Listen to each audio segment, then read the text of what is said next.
먼저 고린도전서입니다.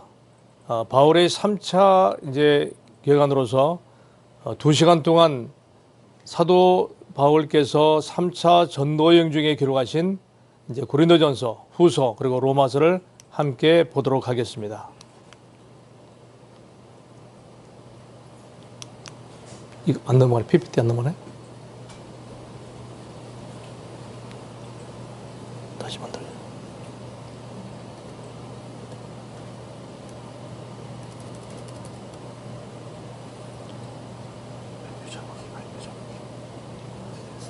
처음부터 다시 해주세요. 처음부터 안 됐어요. 쌤, 처음부터 다시 해주세요.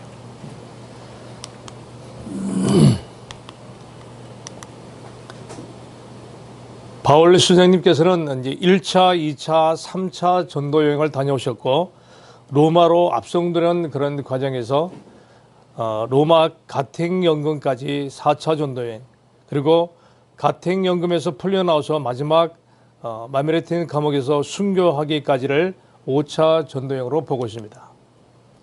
사도행전과 우리가 연결해서 전 시간에도 말씀드렸는데 사도행전 13장, 15장, 13장부터 15장까지를 1차 전도여행, 그리고 16장부터 18장까지는 2차 전도여행, 그리고 3차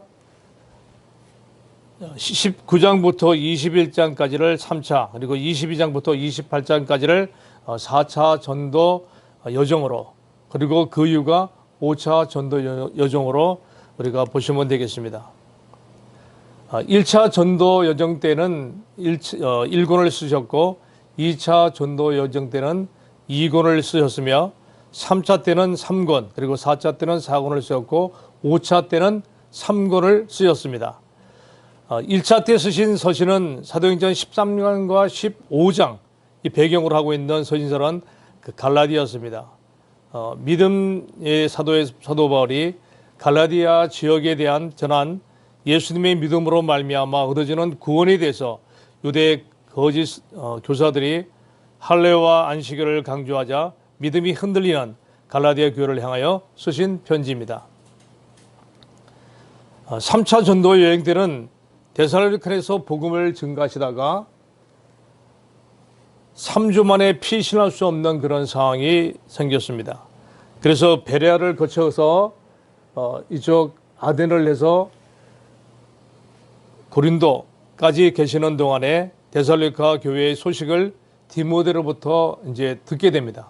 그런 다음에 그들의 믿음을 칭찬하고, 그리고 잘못된 종말론에 이제 론에서 이제 보낸 편지가 바로 데살로니가 전서입니다. 종말론에 대해서 사도 바울의 말을 오해하면서 다시 그들에게 종말에 대해서 설명하신 책이 데살로니가 후서입니다. 저희가 3차 전도여행을 이제 보는데 3차 전도여행을 보시기 위해서는 2차 전도여행의 과정에 대해서 다시 한번 우리가 보게 되면 1차 전도여행 때는 우리가 알고 있는 터키의 동쪽 지역을, 그리고 2차 때는 터키의 서쪽 지역을 포함해서 이제 아시아 쪽을, 그리고 3차 때는 유럽을 해서 이쪽으로 쭉 해서 유럽으로 지나면서 복음을 전도하려는 그런 계획을 가지고 있는 것 같습니다. 왜냐하면 1, 2차 전도여행을 보셔서 알 수 있지만 2차 전도 여정 가운데 아시아로 가고자 했기 때문에 우리는 말씀을 통해서 우리가 볼 수 있습니다. 그런데 이제 부르기아로 가시려고 했다가 성령님께서 허락하지 않으셨기 때문에 무시아의 두로까지 다시 가게 되고, 그곳에서 이제 환상을 통해서 마게도냐로 이제 가게 하고, 사모드라가 이제 사모드라라든지 네아폴리를 거쳐서 빌립보에 이르셨다가 데살로니가에서 3주간 복음을 전하게 됩니다. 베레아로 가서 이제 아덴을 거쳐 고린도로 오는데 고린도에서 사도 바울은 데살로니가 전서와 후서를 기록하게 됩니다. 데살로니가를 기록한 장소가 고린도인데요. 사도 바울은 고린도에서 1년 6개월을 사역하면서 이제 글라우디오와 황제에 의해서 로마에서 유대인 추방령이 그때 내려지게 됩니다. 이때 브리스길라와 아굴리아 부부가 같이 추방되어 고린도 교회에 머물게 되는데 바울 선생님은 여기서 브리스길라와 아굴리아를 만나서 복음을 고린도 교회의 지역에 증가하게 됩니다. 그리고 나서 2차 전도 여행 가운데 그토록 가고 싶어 했던 이제 에베소를 들려서 다시 예루살렘으로 복귀하는 그런 여정을 우리가 볼 수 있습니다. 3차 이제 전도여행을 보게 되면 주로 육로를 이용해서 사도 바울이 이동했던 그 지도를 보시면 갈라디아 브루게를 거쳐 에베소에 머무르면서 복음을 증거합니다. 그때 이제 고린도로부터 오는 소식에 대해서는 여러 가지 고린도 교회가 지금 음행에 대한 문제가 많이 생겼다, 이런 소식을 듣게 됩니다. 그래서 전에 내려오지는 않지만 첫 번째 편지를 이제 보내게 되는데 그래도 해결이 안 되고 다시 그런 문제에 대해서 이제 고민을 하고 글로의 병과 골리도기로부터 편지가 오게 됩니다. 그게 그때 보낸 편지가 바로 고린도 전서입니다. 디모데를 통해서 이제 보내지는데 아직도 해결이 안 되었기 때문에 사도 바울이 직접 가도 이제 해결이 되지 않는 그런 상황에서 전해지지는 않았지만 눈물의 편지를 디도를 통해서 보내게 됩니다. 그런데 이제 얼마 후에 디도를 통해서 문제가 해결되었다고, 이제 회개에 통해서 문제가 해결됐다고 하는 소식을 듣고 너무나 기쁘고, 또한 아직도 이제 남아있는 여러 가지 그런 문제를 또 고민하면서 사도 바울을, 이제 문제는 뭐냐면 사도 바울의 사도권을 의심하는 자들을 향해서 이제 고린도후서를 써서 보내게 되는 그런 일련의 3차 전도여행의 일정이 되겠습니다. 첫 번째 편지는 음행에 관련된 편지고, 두 번째 편은 고린도전서 이제 그 디모데 편에서 글로에 고린도 교회와 아볼로 장로들에게 보내는 거고, 세 번째는 디도를 통한 눈물의 편지, 그리고 네 번째는 고린도 후서 디도 편에 다시 마가도냐로 보내는 이런 네 편의 편지가, 그 중에 두 편이 현재 지금 기록되어 있습니다. 고린도전서를 보게 되면 헬라로 프로스 코린티우스라고 알파이고, 고린도에게 보내는 첫 번째 편지라는 그런 의미를 가지고 있습니다. 고린도에 보내는 첫 번째 편지는 이제 고린도 교회에 보낸 네 통의 편지 서신 중에서 성경에 보존된 편지는 고린도전서와 고린도후서 두 통의 서신이 지금 남아 있습니다. 이 당시 이제 그 2차 전도 여정 때 일련의 그런 과정을 보게 되면 첫 번째 편지는 음행에 관련되는 편지, 두 번째 편지는 좀 전에 말씀드린 디모데 편의 글레오와 고린도 교회, 아볼로 장로에 대한 스데바나와 브루나도, 아가이고, 세 번째 편지는 디도 편의 눈물의 편지를 보내고, 네 번째는 디도 편의 마가도냐에서 고린도 후서를 보내는 내용입니다. 바울은 기록자 바울에 대해서는 우리가 1장 1절부터 16장 21절에 나오는 사도 바울이 기록했다고 밝히고 있는데, 여러 가지 문체와 사상에 대해서 우리가 바울의 특징을 우리가 볼 수 있으면 알 수 있고, 또 여러 가지 그 3차 여행 중에 에베소에 머무는 동안 고린도전서를 기획해서 디모데 편에 보내는 이런 여러 가지 상황을 봤을 때 문체와 사상이 바울의 특징을 가지고 있고, 특히 초대교부들의 바울의 서신으로 인정하고 인용되고 있습니다.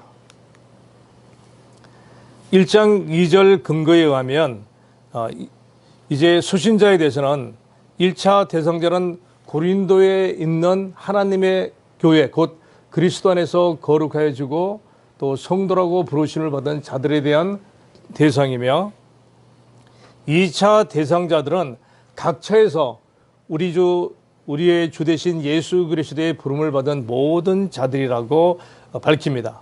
그래서 1차적 수신자인 고린도교회 성도들의 구성원은 이방인이 다수를 이루고 있고, 또 특히 유대인은 소수의 인원이 되었다고 7장 18절에 설명되어 있습니다. 특히 사유계층 구성원은 일부 상류계층도 있지만 노예를 포함한 하류계층이 대다수 이루고 있음을 우리는 알 수 있습니다. 이런 배경적인 내용에 보면 고린도는 아가이라는 로마 행정국의 수도였고 또한 그 지역에 총독이 거주하고 있는 그런 지역입니다.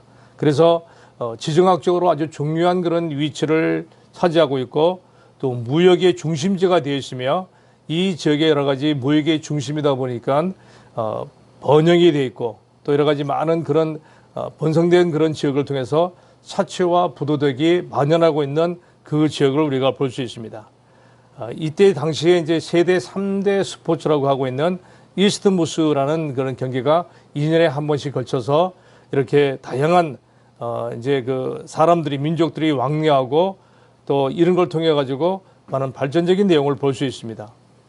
특히 이제 지역적인 내용을 보면 동쪽으로는 에게, 오른쪽에 에게의 지역으로부터 그리고 서쪽으로는 이오니아해, 아데리아라고 되어 있는데 이 두 개의 항구를 끼고 있는 그런 지역이라서 교통의 요지이고 또한 중심적인 그런 역할을 가지고 있습니다. 동서의 두 개의 항구로 끼고 있는 그런 상황이다 보니까 여러 가지 이제 그 무역과 정치, 교통 이런 모든 그 교육지구 또한 여행자들과 상인들이 많이 필수적으로 이 지역을 다닐 수밖에 없는 그런 지역의 여건을 가지고 있습니다. 특히 이 지역은 이제 고린도 운하를 이제 그 유성 사진을 보게 되면 되어 있는데요. 이곳의 지역에서 이제 병목처럼 생기셨던 이 지역에 운하를 파게 되면서 더 많은 사람들이 왕래를 하고 또 당시 이 지역에는 스포츠 문화라든지 다양한 예술 행사가 함으로 인해서 수많은 인파가 득실을 그렸던 그런 지역이 바로 고린도 운하를 끼고 있는 지역입니다. 또 이렇게 특히 이제 그 외부 문화의 개방적이고 많은 그런 그 상품과 또 내용들이 그 상업적으로 번영되다 보니까 상품이 유통되게 되어 있습니다. 그러다 보니까 사치와 부도덕이 만연될 수밖에 없는 그런 지형적인 여건을 가지고 있는데 특히 이 운하를 중심으로 이 좌우측에 보면 디올코스라는 그 이제 운하 옆으로 다닐 수 있는 그런 이제 도로의 중심으로 이제 가장 중요한 그런 역할을 했기 때문에 이탈리아의 어떤 지역에 보면 문명의 축으로 아주 활동되는, 그러니까 모든 길은 로마로 통한다는 그런 역할을 할 수 있도록 디올코스가 같이 병행돼서 이 운하 옆으로 발달이 되어 있습니다. 이거는 말이 끄는 그 궤도 형태로 통해서 돌을 깎은 레일을 이용해서 이렇게 많은 그 마차들이 다녔고 이 그림에서 보시다시피 이 내용을 보면서 레일을 이용한 노선들을 통하여 지금 현재 로마 지역의 여러 곳에서 지금 발견되고 있는 그런 모습들을 볼 수 있습니다. 단상 궤도로서 고대 최고의 어떤 궤도 교통 인프라로 평가되고 있습니다.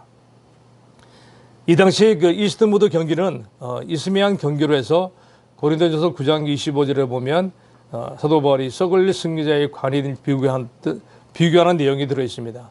2년에 한 번씩 그 많은 그 사람들이 도시 사람들이 모여가지고 스포츠 문화 예술 행사를 했는데 특히 이곳에서는 코린토스라든지 그리고 4개의 그 행사 아마 그 포세이돈을 기음하기 위해서 만들었다고 전해지고 있습니다. 이 행사는 바로 게임을 통해서 이제 4대 이 4가지 경기는 올림픽의 또 근간을 가지고 있는 내용이기도 합니다. 특히 그 이 지역에서는 다양한 종교가 유입되면서 치유의 신 아스클레피우스라든지 태양의 신 아폴로, 특히 미의 여신 아프로디테 등이라는 그 이제 미의 여신이 있으면서 이 그림에 있는 아프로디테의 여신전은 약 1000명 정도의 그 신전에 창기들이 모여 있어서 성적인 매출이 활발하게 이루어졌던 그런 지역이기도 합니다. 그래서 성적 매출이 발달하면서 활발하게 이루어지면서 성적인 부도덕과 그리고 방탕한 문화가 가득한 그런 도시를 우리가 단면을 보고 있습니다. 아스클레파우스라는 이거는 이제 신화에서 이제 의학과 치료의 신으로 해서 많은 이런 우상들이 득실 그리는 모습을 우리는 볼 수 있습니다. 자, 고린도 교회는 이렇게 해서 사치와 부도덕 그리고 성적 매춘과 자유분방한 도시 문화가 만연한 타락된 세속적인 그런 도시에 세워졌기 때문에 교회 안에서도 여러 가지 부정적인 영향을 우리가 받을 수밖에 없는 그런 상황입니다. 이러한 문화로 인해서 다양한 문제가 발생되고 또 분열을 포함한 다양한 종교적 문제가 발생됨으로 인해서 문제가 됨으로써 사도 바울이 특별히 관심을 가지고 사역에 중점을 한 것 같습니다. 사도 바울이 2차 전도 여행 중에 빌립보와 데살로니가, 베레와 아덴을 거쳐 고린도에 가게 되는데 고린도에서 이제 1년 6개월 정도 이렇게 머물고 있으면서 복음을 전하기 위해서 고린도 교회를 세웠기 때문에 특히 그 고린도의 어떤 문화와 풍습 또 여러 가지 사항은 얼마나 이제 잘 알고 있는 또 얼마나 부도덕하고 타락한 곳인지에 대해서 잘 알고 계셨을 것으로 우리는 판단하고 있습니다. 그래서 이 당시에 세상의 법정에 일어나는 소송 문제, 결혼 문제, 이혼 문제, 우상에 대한 문제, 또한 많은 그 만찬에 대한 문제, 영적 은사, 부활 이런 모든 걸 통해서 이런 것들이 오랫동안 이렇게 분열을 시키는 하나의 요인이 됐고 교회를 분열시키고 또 거룩함을 훼손시키는 그런 문제를 해결하기 위해서 이제 고린도전서를 보내게 되는 내용입니다. 특히 이제 이 내용 중에서 당시에 후견 제도와 수사학이 있는데 후견 제도는 바로 영향력과 자기 홍보, 자기 말대로 이제 자기가 누구누구에게 알고 있고 쉽게 말하면 뒷 배경이 되는 백을 말하는 건데 그 당시에 고린도 안에는 이제 아볼로파, 게바파, 바울파, 그리스도파 이렇게 뒷 배경을 자랑하는 것이 바로 이제 후견인 제도, 이게 자기 영향을 발휘해서 자기를 홍보하면서 또 출세의 길로 달릴 수 있는 그런 공고한 그런 문화가 있었습니다. 그리고 수사학은 뭐냐면 어떤 이제 웅변의 그런 말하면 볼 수 있는데 원래 수사학이란 것은 진리를 나타내는 그런 도구의 역할을 했습니다. 그런데 수사학이 변절되면서 진리를 드러내기보다는 바로 자신의 어떤 솜씨를 뽐내는 말 솜씨를 뽐내는 도구로 변절되는 그런 그 상황이 되면서 사도 바울께서 고린도 교회를 향하여 언변이 좋다고 했던 그런 말이 바로 이것을 보시면 되겠습니다. 기록연대를 보면 3차 전도 여행 기간인 AD 53년부터 57년 그 사이에 56년경에 에베소에 체류하고 있는 그 기간 중에 기록되어진 것으로 보고 있습니다. 기록식은 정확히 않지만 고린도 교회의 문제는 바로 3차 전도 여행을 떠나기 직전에 발생했고 바울의 3차 전도 여행 중에 고린도 교회의 여러 가지 문제들 그리고 근로의 집사람들에 의해서 사도 바울에 전해져 왔고 고린도 교회에서는 이 온 편지를 전부 다 이제 제기된 질문들에 대한 소식을 사도 바울이 듣고 그 문제에 대해서 답변을 하게 되는 것이 이제 이 당시에 56년경에 있었던 일입니다. 기록연대를 보면 1차 전도여행은 갈라디아서, 2차는 데살로니가 전후서, 그리고 3차 전도여행은 고린도전서가 56년, 고린도서는 57년, 로마서는 57년 정도에 기록된 걸로 보여집니다. 기록 목적에 대해서는 여러 가지 많은 내용 중에 있지만 사도 바울은 근로의 집 사람부터 받은 고린도교의 문제에 대해서 여러 가지 이제 그 해결하기 위해서 얘기됩니다. 분쟁에 대한 문제, 사역에 대한 여러 가지 오해, 또한 근신상간, 가늠죄, 부득한 그런 일들에 대한 것들이 이제 비롯해서 특히 성적으로 부독한 그런 행위를 법정에서 성교들을 송수하는 그런 비그리스도적인 행위를 얘기하던 문제가 많이 발생되었기 때문에 고린도교의 성도들에 대한 사항에 대해서 명확하게 복음으로 해석해주고 권면하기 위해서 기록을 하게 되었습니다. 특히 이제 둘째는 이 사도 바울을 찾아온 고린도 교회의 대표자인 스데바나, 브루나도, 아가이고 등 구성된 이런 세 명으로부터 고린도 교회에 대한 사항을 이제 구체적으로 이제 편지 내용을 받게 됩니다. 그 편지에 제기된 몇 가지 그 질문 사항에서 이제 주고받으면서 본서를 기록하게 됩니다. 그 질문에 대한 그런 얘기들은 결혼 및 이혼에 대한 문제, 그리고 우상 제물에 대한 거, 성만천 오용 문제, 은사에 대한 거, 예배, 부활 이런 다양한 내용에 대해서 이제 그 얘기를 했고, 특히 결혼 문제 및 이혼 문제, 부부 사이의 성생활 문제라든지 우상 제물에 관련 문제, 이런 오용된 잘못된 성만찬에 대한 얘기도 함께 얘기함으로 인해서 은사주의자들이 은사를 활용하는 문제, 또 방언 오용 문제, 예배 생활과 관련된 여러 가지 또 문제라든지 죽은 자들의 부활의 문제, 종말의 문제들은, 이런 문제들이 전부 다 이제 그 얘기를 통해서 사도 바울이 기록을 하게 됩니다. 세 번째 큰 이유는 이제 사도 바울은 교회 성도들의 상황에 대해서 복음으로 명확하게 해석해주고 또 권면하기 위해서 고린도전서를 기록하게 됩니다.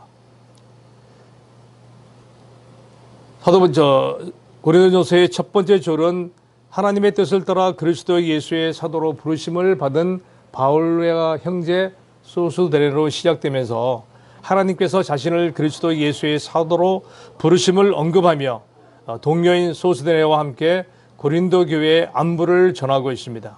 그리고 사도 바울은 고린도 교회에서 발생한 여러 가지 갈등에 대한 구체적인 그런 상황을 언급하고 훈계와 교훈과 그리고 문제들을 풀어나가려고 하고 있습니다. 그리고 마지막 끝절에는 죽도로서 서신을 마치고 고린도 교회를 향한 자신의 사랑을 확신시키고 있는 내용으로 이제 마지막 결론을 짓게 됩니다. 전체 보기를 보게 되면 두 개의 분류로 나눠서 1장부터 6장까지는 근로의 지편으로부터 들은 내용에 대한 책망의 문제, 그리고 7장부터 16장까지는 고린도 교회의 편지에 대한 답변에 대한 그런 내용으로 이제 정리가 되는데요. 먼저 이제 1장 1절에서는 예수님의 그 부르심을 받은 사도 바울 선생님은 형제 소스데네와 함께 고린도에 있는 교회에 대한 은혜와 평강을 구하게 됩니다. 1차적인 수신자는 고린도 교회이고, 두 번째는 아까 말씀드린 예수 그리스도를 부르는 모든 자들과 또 보편적인 교회에 보내는 그런 편지로서 인사를 하게 됩니다. 여기에 나오는 소스데네는 이렇게 설명이 되어 있는데, 신약 정서에 보면 다른 곳에 언급된 소스데네는 고린도에 있는 유대인 회당장의 한 사람으로 되어 있고, 만약 그 회당장과 발신자 소스데네가 동일이라면 소스데네는 갈릴리 재편 이후에 바울과 동료한 것으로 볼 수 있다고 설명이 되어 있습니다. 그리고 나서 이제 1장 4절부터 9절에 있는 내용에는 감사에 대한 말씀 속에서 사도 바울의 서신의 특징을 한번 보게 되면, 첫 번째는 발신자가 있고, 두 번째는 수신자가 있습니다. 그리고 세 번째는 발신자가 수신자에게 은혜와 평강을 구하고, 네 번째는 감사의 제목들로 이루어지는데, 특별히 사도 바울의 감사에 대한 부분이 그 서신의 전체적인 주제를 포함하고 있습니다. 감사에 대한 내용은 4절에 보게 되면 그리스도 예수 안에서 너에게 주신 하나님의 은혜로 말미암아 내가 너희를 위하여 항상 하나님께 감사하노니, 그리고 이는 너희가 그 안에서 모든 일 곧 언변과 모든 지식의 풍족함으로 그리스도의 증거가 너희 중에 견고하게 되어 너희 모든 은사의 부족함이 없이 우리 주 예수 그들이 나타냈음을 기다림이라고 말씀하며, 언변과 지식과 그리스도의 증거, 은사, 이런 걸 말씀하며 이제 그 문제에 대해서 얘기합니다. 이 문제에 대해서는 고린도전서 1장 8절과 9절에 보면 그의 아들 예수 그리스도 우리 주와 더불어 교제하게 하시는 하나님은 미쁘시더라고 말씀하며, 감사하는 부분에 있어서도 교회 안에 있는 모든 일, 또 모든 언변과 지식이 풍족하고 그리스도의 증거가 견고하게 되어 있고 은사의 부족함이 없다는 것을 얘기를 하게 됩니다. 그런데 이 주를 기다리되 책망할 것이 없기를 바란다는 그런 언변 속에서 그들의 풍족함으로 인해서 교회 안에 문제가 생겼다는 겁니다. 자, 그런 문제는 왜 생기게 됐을까요? 10절에 보게 되면, 다음 절에 보면, 형제들아 내가 우리 주 예수 그리스도의 이름으로 너희를 권하노니 모두가 같은 말을 하고 너희 가운데 분쟁이 없어 같은 마음과 같은 뜻으로 온전히 합하라고 이렇게 말씀하면서 넘치는 하나님의 은혜가 교회에 분쟁의 요소가 되었다는 겁니다.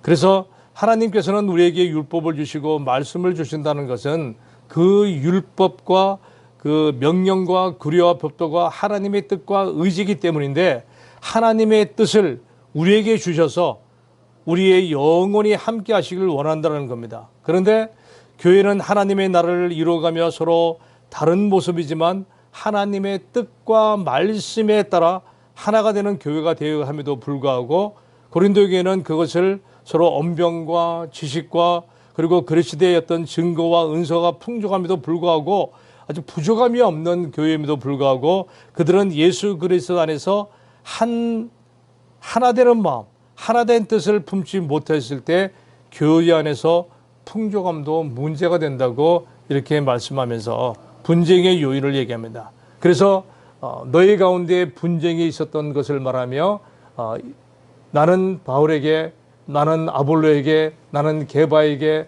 나는 그리스도에게 속한 자라고 말씀하며 분쟁에 대한 이제 서로가 이제 분쟁의 원리를 얘기합니다. 그리고 아까 말씀드린 그 후견인 제도를 통해서 서로가 어떤 사람 뒤에 뭐 자기 백을 얘기하고 또 나는 누구의 후견이다, 나는 뭐 예수님의 후견이다, 이렇게 서로 분쟁을 하였다는 사실을 이제 지적을 하게 됩니다. 그리고서 이 하나님의 교회는, 하나님의 뜻 안에서 하나 된 교회는 성령 안에서 우리가 하나 된 교회가 되어야 하는데, 그 안에서 서로의 후견을 내세워 가지고 서로 분쟁하고 서로 다툼이 있었다는 얘기를 통한 것을 사도 바울은 이제 이렇게 말씀합니다. 자신이 그리스도와 그다음에 가이오 외에는 너희 중에 아무에게도 내가 세례를 베푸지 않은 것을 감사한다고 얘기하면서 이것이 또 어떤 그들의 공적에 대해서 그것으로 자랑하기 때문에 다행으로 생각하고 얘기합니다. 자, 분쟁에 대한 보고 이후에 이제 아까 말씀드린 교회의 분파는 바울파. 바울파는 이제 바울이 고린도 교회에 머물면서 전도하고 교육시킨 그런 사람이라고 얘기한다면, 아볼로파는 이제 그 성경과 헬라 사상에 또 웅변이 능한 아볼로의 교육에 관한 여러 가지 바울의 교육에 불만을 가진 사람도 보이는데, 이들은 주로 지식층이라든지 헬라인이라고 이제 졌을 거라고 판단합니다. 그래서 아볼로는 해박한 지식과 함께 여기 그 브리스겔라와 아굴라 부부로부터 배운 복음의 진리로 인해서 그리스도인들이 더욱 영향력이 확대되었다고 그렇게 설명을 합니다. 그리고 게바파는 베드로부터 지도를 받은 유대 그리스도인들이거나 혹은 유대적 전통에 집착했던 사람들이 이제 베드로의 가르침을 받는다고 주장하면서 파당을 형성한 것으로 보여집니다. 그리스도파는 그리스도의 어떤 육체적인 관련이 있던 사람이거나 야보고와 같은 이들을 자기들의 교사라고 주장하면서 그들은 바로 그리스도에 속하지 않았다고 주장했던 그런 무리들입니다. 자, 이래서 분쟁에 관한 여러 가지 바울에게 있어서는 파벌의 문제는 성령이 교회를 하나 되게 하심을 방해한다는 점에서 매우 큰 우려거리였습니다. 그리스도와 교제하는 사람들은 같은 마음과 같은 뜻으로 같은 말을 함으로 온전히 하나가 되어야 하는 것인데, 성령께서 우리에게 하시는 그런 사역은 하나 되려는 그런 내용을 사도 바울이 이제 정리를 해서 편지를 보게 됩니다.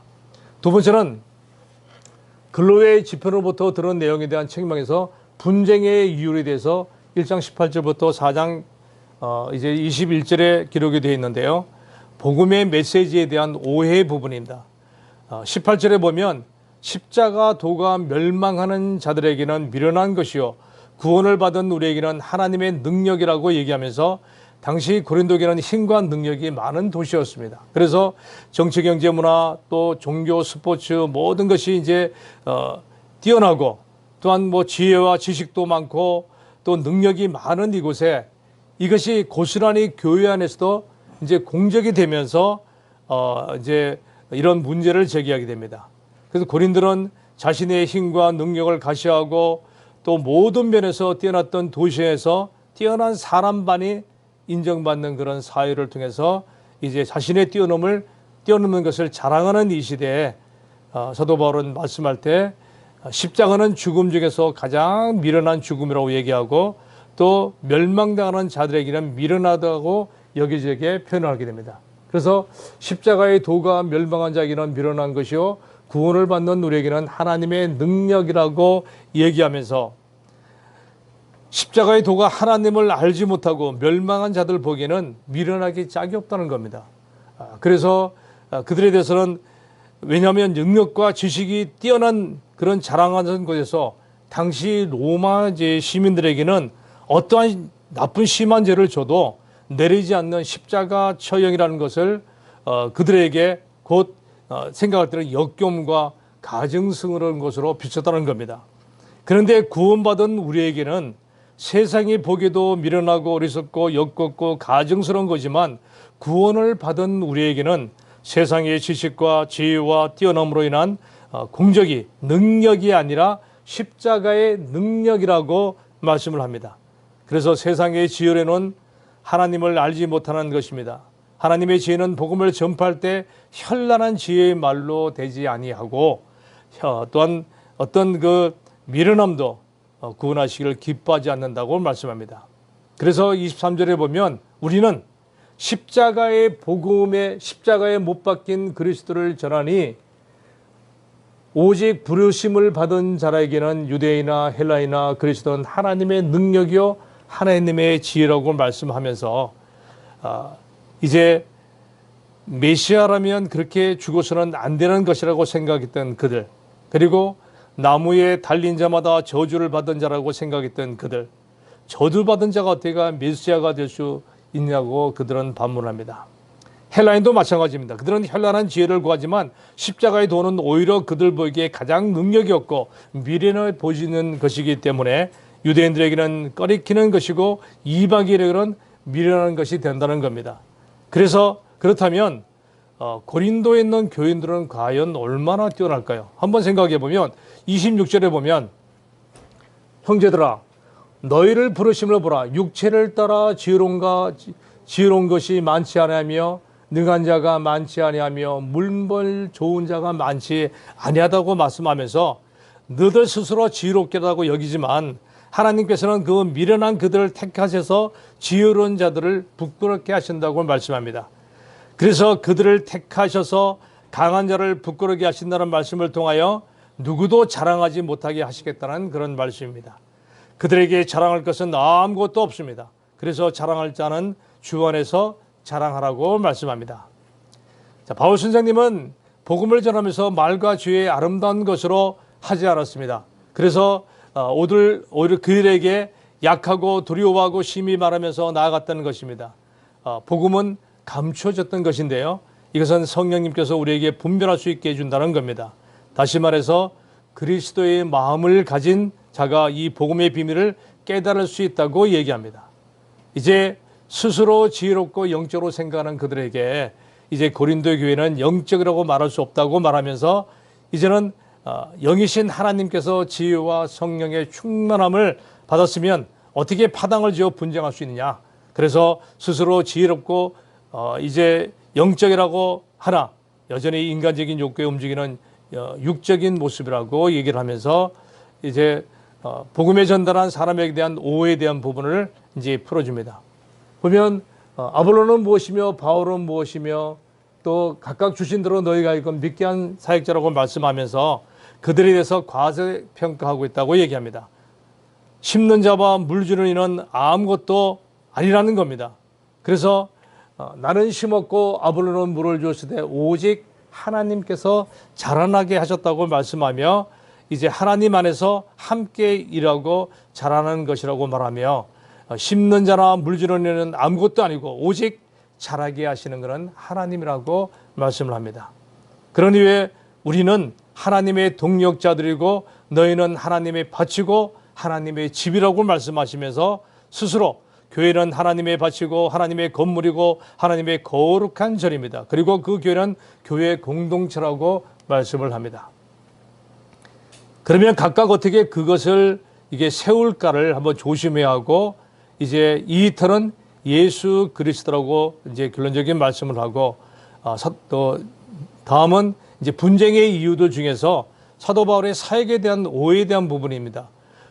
그리스도 예수 안에서 말씀하시되 내가 복음으로서 너희를 낳았다고 말씀하며 너희는 나를 본받는 자가 되라고 얘기합니다. 그리고 나서 내가 너희에게 속히 나아가서 교만한 자들이 많이 아니라 오직 그 능력을 알아보겠으니 라고 말씀하며 무엇을 원하든지 내가 매를 가지고 너에게 나아가라. 사랑과 온유한 마음으로 나아간다고 말씀을 합니다. 자, 세 번째는 이제 음행하는 자들에 대해서 구원하라는 말씀을 통하여 음행한 자들을 징계로 구원하라고 말씀합니다. 너희 중에 심지어 음행하는 자들을 있다고 들었는데 그 말씀을 하면서 너희 중에 아버지가 돌아가신 후 어머니 남은 어머니를 취한 것인지 아니면 아버지가 생존한 동안에 취한 것인지 아니면 새 어머니인지는 알 수가 없지만 어떤 것인지 간에 이런 이방 중에도 없는 건데 어떤 이렇게 흉악한 일을 행하고 있느냐, 너희 중에 쫓아내지 아니하느냐, 이렇게 책망을 하게 됩니다. 오히려 그들이 책망할 때 교만하여져서 또한 통한이 여기지 아니하고 그 일을 행하는 자가 너희 중에서 쫓아내지 아니하였냐, 이렇게 말씀하면서 그들은 그리스도 안에 들어오기 이전의 특성을 그대로 간직하고 있다는 내용을 하고 있습니다. 그래서 통한이 여긴다, 통탈한다, 이 말씀을 하면서 너희가 자랑하는 것이 옳지 아니하라고 얘기하면서 누룩에 대한 그런 비유를 또 말씀하시며 부도덕한 신자들에 대해서 상종하지 말라고 얘기를 합니다. 그래서 11절에 보면 어떤 형제라 일컫는 자가 음행하거나 탐욕하거나 우상 숭배를 하거나 또한 모욕하거나 술 취하거나 속여 빼앗거든 사귀지도 말고 그런 자와 함께는 먹지도 말라고 얘기를 합니다. 그리스도 안에서 성도의 교제가 그리스도 안에서 우리는 교회는 성도가 있는 곳입니다. 여기서 거룩함이 깨어져 버린다면 온전한 교회가 될 수 없다고 얘기합니다. 그러면서 이 악한 사람은 너희 중에서 내쫓으라고 얘기하며 강경하게 명령을 하게 됩니다. 그리고 세 번째는 세상 법정에 대한 소송에 대한 문제에 대해서 얘기를 합니다. 세상의 법정에 대한 소송 문제는 성도가 세상을 판단할 것을 너희가 알지 못하느냐, 그래서 지극히 작은 일을 판단하기를 너희가 감당하지 못하겠냐 말씀하면서 세상의 법과 규정이 또 공동체의 법정으로 이렇게 들어온 것을 거부하는 겁니다. 고린도 교인들은 스스로 지혜롭다고 여기는 그런 사람들인데 반면에 지혜롭다 하면서도 세상의 성도들 간에 일어나는 여러 가지 분쟁과 또 이렇게 다툼에 대해서 다시는 다스릴 수 없던 그런 얘기를 하면서 감당하지 못하겠냐고 책망합니다. 그리고 결국은 지혜 있는 자가 이같이 하나도 없느냐 책망하면서 고린도 교회 공동체에 지혜 있는 사람이 하나도 없다는 것을 의미하면서 또 안타까워하는 그런 말씀을 볼 수 있습니다. 그리스도 철학에 보면 불의를 행하는 것보다 시달리는 것이 낫다는 그런 명제가 있습니다. 바울 스님께서는 불의를 당하는 것이 낫지 아니하냐, 차라리 속는 것이 낫지 아니하냐고 말하면서 차라리 불의를 당하는 것이 낫고 속는 것이 낫지 않냐고 이렇게 말씀을 하면서 세상 법정 소송의 문제에 대해서 이제 여러 가지 천사의 판단에 대한 문제도 얘기를 하고요. 그리고 그 고린도 교회가 아까 말씀드린 정치, 경제, 문화 모든 것이 발달됐을 때 특히 성적인 부도덕한 그런 문제에 대해서 상당히 책망을 하게 됩니다. 그래서 다른 거는 가하지만 이것에 휘둘리지 않으라고 말씀하며 13절에 보면 몸은 음란을 위하여 있지 않고 오직 주를 위하여 있으며 주는 몸을 위하여 계시니라고 말씀하며 자신들의 도덕적인 그런 방탕, 성적 타락, 그리고 습관을 정당화하는 그들에 대해서 먹는 것과 음행은 그 자체가 목적이 아니라고 얘기하며 초기 어떤 영지적인 그런 사고, 고린도의 모든 것이 가하다는 그런 슬로건이 있는데 이런 사도 바울의 선생님은 그리스도 안에서 자유와 더불어 이렇게 해석하면서 상당한 그 책망의 말씀을 하며 너희 몸이 그리스도의 지체인 줄을 알지 못하느냐. 그래서 주와 합하는 자는 한 영이라고 강조를 합니다. 우리의 몸은 하나님이 거하시는 성전이기 때문에 우리의 몸으로 하나님께 영광을 돌리라고 말씀하면서 또 너희 몸은 성령의 전인 줄을 알지 못하느냐. 그리고 값으로 산 것이 되었으니 그런즉 너희 몸으로 하나님께 영광을 돌리라고 말씀합니다. 자, 이런 성적인 부도덕에 대해서 헬란이 생각하는 그 몸에 대해서는 인간의 몸은 고귀하고 불멸한 자아인 반면에 인간의 몸은 영혼을 얽매이는 껍데기에 불과하다고 생각했기 때문에 이런 육체적인 문제는 중요하지 않다고 고린도의 교인들은 음행과 같은 그런 내용을 아주 쉽게 생각했던 겁니다. 그래서 사도 바울은 고린도 교회 성도들에게 몸이 예수 그리스도의 지체이고 성령의 전이라고 명시한 것과 그리고 몸으로 하나님께 영광을 돌리라고 권면하게 됩니다. 두 번째 단락인 고린도 교회 이제 편지에 대한 답변에 대해서 여러 가지 결혼과 이혼의 문제, 우상 제물의 문제, 또 머리에 쓰는 것과 주의 만찬, 성령의 은사들, 부활, 그다음에 성도들을 위하는 연보에 대해서 이제 설명을 하게 됩니다. 결혼에 대해서는 남자가 여자를 가까이 아니함이 좋다고 말하는 것은 여러 가지 이제 질문에 대해서 그 당시는 이제 금욕적인 그런 분위기가 이제 그 많았고 또 다른 여러 가지 그 유학파들 같은 경우는 독신 상태를 결혼보다 더 높은 차원의 단계로 보았기 때문에 이런 일이 일어났다고 생각됩니다. 결혼을 해야 한다는 의견과 결혼을 하지 않아서 된다는 것에 논쟁이 되어 있기 때문에 사도 바울은 먼저 금욕주의적인 것에 관심을 쏟는 것 같은데 결혼은 나쁘다고 한 것이 아니라 독신이 좋다는 원칙을 세우지도 않았습니다. 그러면서 사도 바울이 말하는 것은 명령이 아니고 바로 허락이요 명령이 아니라고 얘기하면서 모든 사람이 나와 객기를 원하노라 그런 말씀한 것은 이제 음행을 피하기 위해서는 결혼을 하라고 말합니다. 그리고 결혼했으면 자기를 주장하지 말고 상대방이 주장하게 하며 또 사탄에게 어떤 틈을 주지 말고 그리고 분방하지 말고 또 미혼자들과 과부들에게는 그냥 지내는 것이 좋다고 말하면서 절제할 수 없거든 결혼하라고 말씀합니다.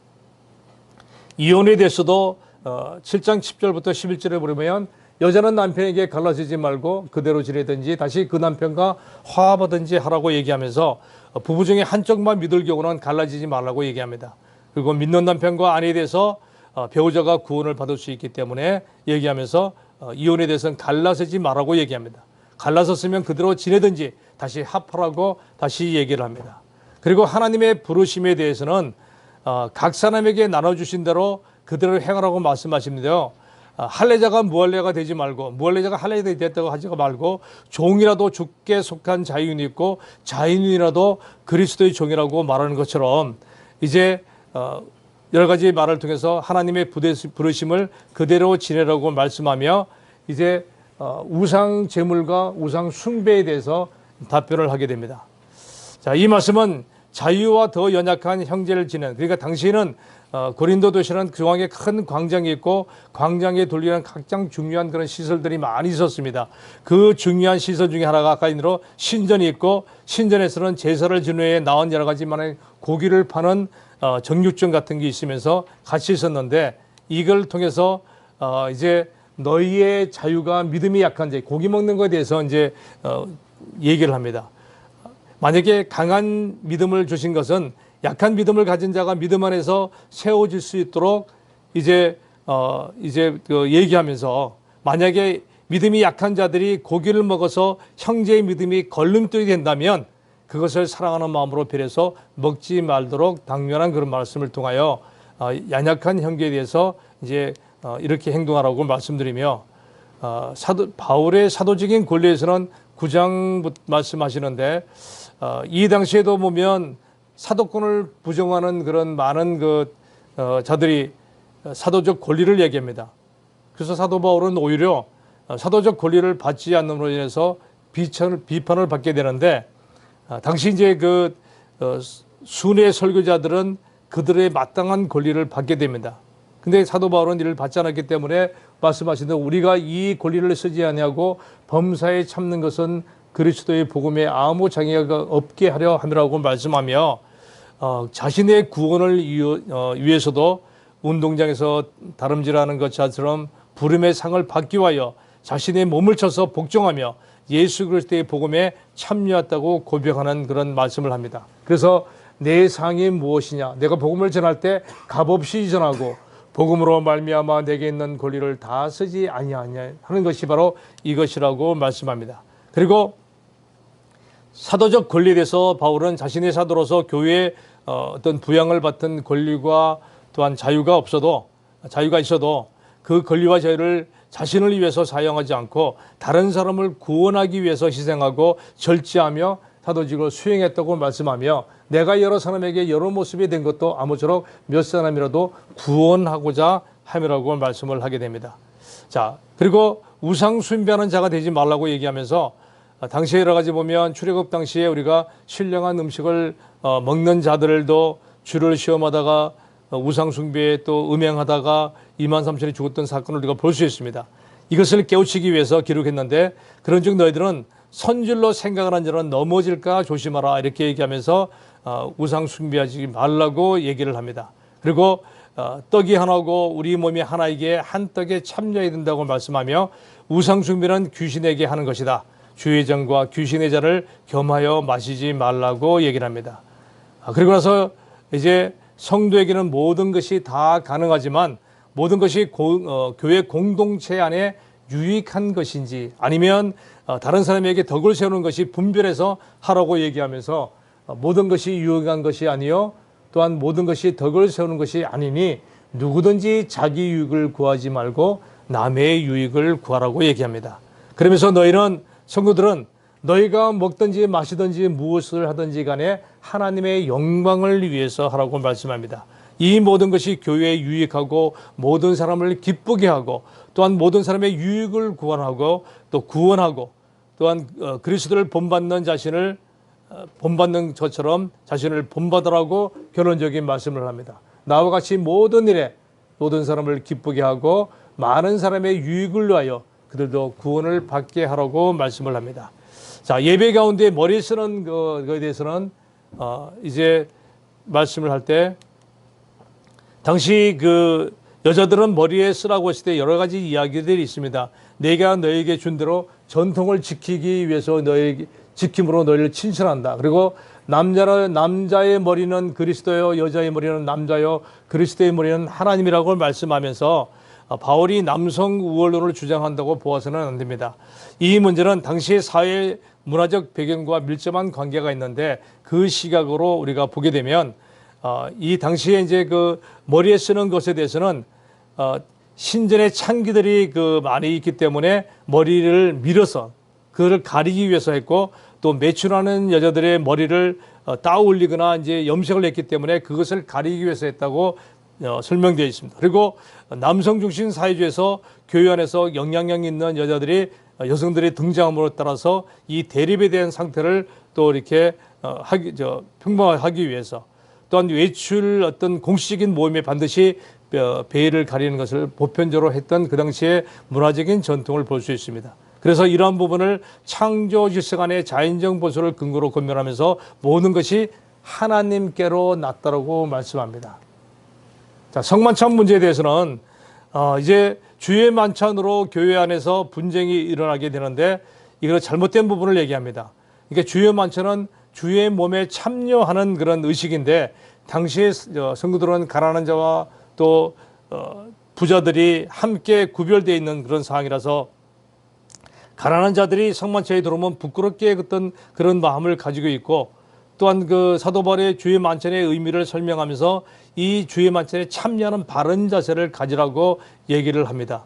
그래서 가난한 자끼리 다들은 굶주리고 또 상처를 받아서 형제에게 깨어지고 주의 만찬까지 불경하게 드리는 것을 보고 성만찬을 경건하게 지키라고 교훈하게 되며 너희가 이 떡을 먹으며 이 잔을 마실 때 주의 죽으심으로 그가 오실 때까지 절하는 그런 목적에 대해서 분명히 말씀하며 성만찬의 중요성을 말씀합니다.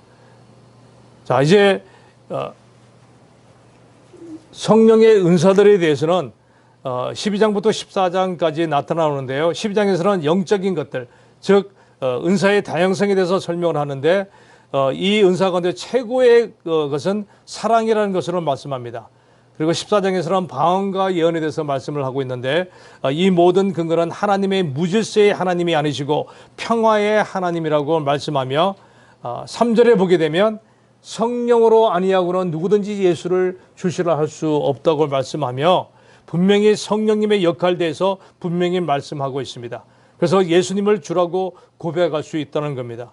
우리 자신이 주님을 고백할 수 있는 것이 아니라 성령님에 의해서 고백할 수 있다고 얘기하면서 각 사람에게 여러 가지 이제 은사를 주는데 은사는 여러 가지만 성령은 같으시고 직분은 여러 가지나 주는 같고 또한 사역은 여러 가지나 하나님은 같다고 얘기하며 각 사람에게 성령을 나타나시면 유익하게 하려고 한다고 얘기합니다. 우리가 예수님을 구주로 고백하는 사람들이 있는 은사나 직분이나 사역에 대해서 여러 가지 말이 있지만 그것을 주시는 분은 삼일체 하나님이시라는 겁니다.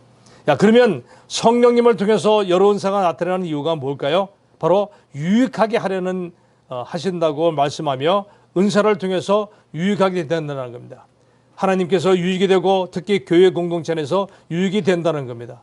이 모든 것이 한 성령이 행하사 그의 뜻대로 각 사람에게 나누어 주신다고 말씀을 하고 있습니다. 그래서 은사를 통해서 유익이 된다는 것이기 때문에 하나님께서 유익이 되고 특히 교회 공동체 안에서 유익이 되고 덜 귀한 몸이 덜 귀히 여기는 그것을 귀하게 아름답지 못한 자는 더욱 아름답게 그리고 오직 하나님의 몸을 고르게 하여 부족한 지체에게 귀중함을 더하게 주신다는 말씀하며 교회 공동체 안에서 유익이 된다고 말씀합니다.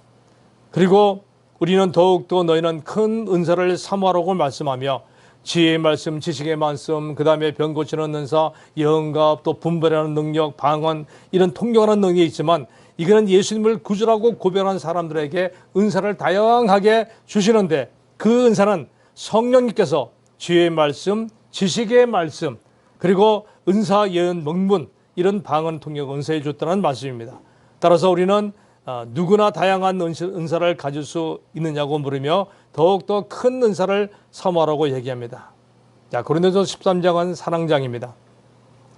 12장 7절에 보면 은사는 유익을 위한 것이라고 말씀하며 13장에는 아무리 훌륭한 은사가 있더라도 천사의 말을 하고 방언을 한자 하더라도 사랑이 없으면 그것은 아무리 울리는 꽹과리 같다고 말씀하며 유익 없다고 얘기합니다. 그래서 누구든지 자기의 유익을 구하지 말고 남의 유익을 구하라고 말씀하면서 사랑은 오늘 우리에게 들어 사랑장에 대해서 여러분 13장 4절, 5절, 6절에 말씀하며 사랑은 오래 참고 온유하고 자랑하지 않고 교만하지 아니하며 무리에 행하지 않고 성내지 않고 불의를 기뻐하지 아니하며 진리와 함께 기뻐하고 모든 것을 참고 모든 것을 믿으며 모든 것을 견디려는 이 말씀을 통하여 우리가 다시 한번 사랑장에 대한 또 사랑의 그 추구하는 고린도교회가 추구하는 은사, 예언, 방언, 지식이 언젠가는 이 다 피한다. 그렇지만 마지막에 우리가 믿음의 대상인 예수님을 바라볼 때 예수님을 바라보면서 환난 가운데 소망을 품고 나아갈 때 그리고 예수님을 바라볼 때 그 대상이 소망의 십자가 되기 때문에 모습이 달라진다. 그래서 사랑은 언제까지나 영원히 함께한다고 말하며 믿음, 소망, 사랑 이 세 가지는 항상 있을 것인데 그중에 제일은 사랑이라고 말씀합니다. 그리고 14장에서는 방언과 예언에 대해서 다시 한번 재정립해서 말씀을 드리면서 모든 은사는 덕을 세우기 위해서 있는 거고 또한 이것을 할 때는 품위 있게 질서 있게 하라고 말씀을 하게 됩니다. 모든 것을 품위 있게 그리고 질서 있게 하라고 다시 한번 강조를 합니다. 그리고 나서 마지막 부활에 대한 말씀을 이제 하시면서 고린도 15장은 부활에 대한 말씀입니다. 이 부활에 대한 것은 당시에 어떻게 이해하고 있는가를 한번 우리가 나올 때 부활에 대한 받은 것을 전하는데 이 내용은 성경대로 그리스도께서 우리의 죄를 위해서 죽으시고 그리고 장사를 지내고 사흘 만에 다시 달아나시고 다시 나타나면서 이제 역사적인 이 사실을 우리에게 말씀을 합니다. 그리고 죽은 자의 부활에 대해서도 15장에 말씀하신 대로 성경대로 죽으시고 장사 지난 바 되었고 사흘 만에 부활하시고 다시 나타나심을 강조하는 말씀의 부활에 대한 말씀입니다. 그리고 이 모든 것이 너희 중에는 어떤 사람들은 어찌하여 죽은 자 가운데서 부활이 없느냐고 반문할 때 부활이 없다는 사람들이 있다는 겁니다. 그래서 사도 바울은 죽은 자의 부활이 없다면 그리스도도 다시 살아나지 못하셨으라고 말씀하며 그리스도께서 만일 살아나지 못하셨다면 우리가 전파하는 것도 헛것이요 너희 믿음도 헛것이라고 말씀하게 됩니다. 여전히 우리는 죄 가운데 있을 거고, 또한 너희가 여전히 죄 가운데 있고 잠자는데도 망하고 모든 사람 가운데 우리가 더욱 불쌍한 자라고 얘기하면서 부활의 죽은 자의 부활에 대해서 확실한 정의를 내려주면서 예수님께서는 잠자는 자들의 첫 열매가 되셨음을 말하고, 아담 안에서 모든 사람이 죽음같이 그리스도 안에서 모든 사람이 삶을 얻을 것이라고 말하고 있습니다. 자, 그래서 우리는 깨어 의를 행하고 죄를 짓지 말라고 이제 이 말씀을 이제 하시면서 죄 짓지 말고, 또 특히 이제 우리 부활한 자의 몸에 대해서 말씀하며, 부활하신 자의 몸은 파종하기 이전에 대한 씨앗에 대해서 이제 설명하면서, 이것이 씨앗이 어떻게 자라고 있는 것이 그것이 아니라 씨앗이 하나님에서 자란다는 것을 강조하게 됩니다. 그래서 우리도 신령한 몸으로 다시 살아나느니 육의 등 여러 가지 그 영의 몸도 있다. 그러니까 육의 몸이 있은즉 또 영의 몸이 있다고 얘기하면서, 우리의 욕된 것이 영광스러운 것으로 살아나고 약한 것이 강한 것이 되고 육의 몸이 신령한 몸이 된다는 것을 강조합니다. 그래서 이 말씀을 통하여 이제 부활한 자들의 몸에 대해서는 죄에 의해서 죽음이 오는 것을 말씀하며, 죄로부터 해방과 죽음으로부터 승리, 곧 예수 그리스도에 오신다는 것을 말씀해 주며, 이제 마지막 결론을 얘기하면서, 형제들아, 혈과 육은 하나님의 나라를 이어받을 수 없다고 얘기하며, 썩는 것은 썩지 않은 것을 유업으로 받지 못한다고 말씀합니다. 그래서 우리는 더욱더 견실하며 흔들리지 말고 항상 주의 일에 힘쓰는 자들이 되라. 이런 너희 수고와 주원에서 헛되지 않는다고 권면하게 됩니다. 자, 그리고 마지막 이제 예루살렘을 위한 연보의 말씀으로 결론을 짓는데요. 이제 복음에 대한 얘기입니다. 우리가 열 때 성도에서 연보를 하는데, 갈라디아 교인들에게 명하는 같이 너희도 그렇게 하라고 얘기하며, 이 성도들의 연보에 대해서는 이렇게 얘기를 합니다. 모든 성도가 연보에 참여하고 매주일 정기적으로 내고, 그리고 수입에 따라 하고 미리 준비하라고 얘기하면서 이제 복음에 대한 조언을 하고 끝 인사로 이제 마무리를 하게 됩니다. 디모데가 가거든 그를 잘 대하고 고린도에서 사역하다가, 지금은 이제 에베소에 있는 아볼로에 대해서도 지금은 갈 마음이 없지만 귀익이 있으면 갈 거라고 말씀을 하게 됩니다. 그래서 마지막으로 이제 깨어 믿음에 굳게 서서 남다답게 강건하라. 너희 모든 일을 사랑으로 행하라고 권면을 하면서 마무리 짓습니다. 자, 고린도전서를 정리하게 되면 16장 두 부분을 나누어 살펴보고, 우리가 1장부터 6장까지는 글로이 집사로부터 들은 문제에 대한 책망과, 그리고 7장부터 16장까지는 고린도 교회에 대한 여러 가지 문제점에 대해서 해답을 우리가 찾고 나눠주는 얘기입니다. 이러한 교회 분쟁의 이유들, 음행에 대한 문제, 또 질서에 대한 문제, 부도덕한 문제, 또 부활에 대한 여러 가지 문제, 성도들의 연보에 대한 이런 권면의 말씀을 하고, 타락한 세상 속에 세워진 이 교회에 하나님께서 주신 은혜와 많은 은사와 많은 지식으로 인하여 문제가 생겼기 때문에, 이러한 문제를 해결하기 위한 방법으로서 우리는 항상 그리스도 안에서 같은 말 같은 마음으로 하나가 되어야 하고, 또 사역자의 자랑거리가 아니라 예수 그리스도의 복음만을 전하는 자랑으로 되어야 한다고 얘기합니다. 그리스도 안에서 모든 것이 가능하도록 주어진 자유와 권리가 있지만, 그 자유와 권리를 우리가 때로는 절제하며 몸으로 성결한 삶을 살아야 하고, 복음에 참여하는, 그리고 상 얻는 자가 되기 위해서 믿음에 경주하는 그런 삶을 살아라고 얘기하며, 그리스도인은 무엇을 먹든지 마시든지 무엇을 행하든지 나의 유익보다는 교회의 공동체가 어떻게 더 유익한지를 생각하고 사람들에게 덕을 세우는 일에 더 중점을 두라고 말씀합니다. 그리고 영혼을 구원하는 일인지, 하나님을 기쁘게 하는 일인지, 하나님의 영광이 되는 일인지, 모든 것을 사랑으로 행하신 예수 그리스도를 닮아가는 일인지를 따라 분별하고 교회를 질서 있게 그리고 사랑 안에서 세워가도록 해야 한다는 해답을 주시면서 고린도전서의 말씀을 마무리 짓게 됩니다.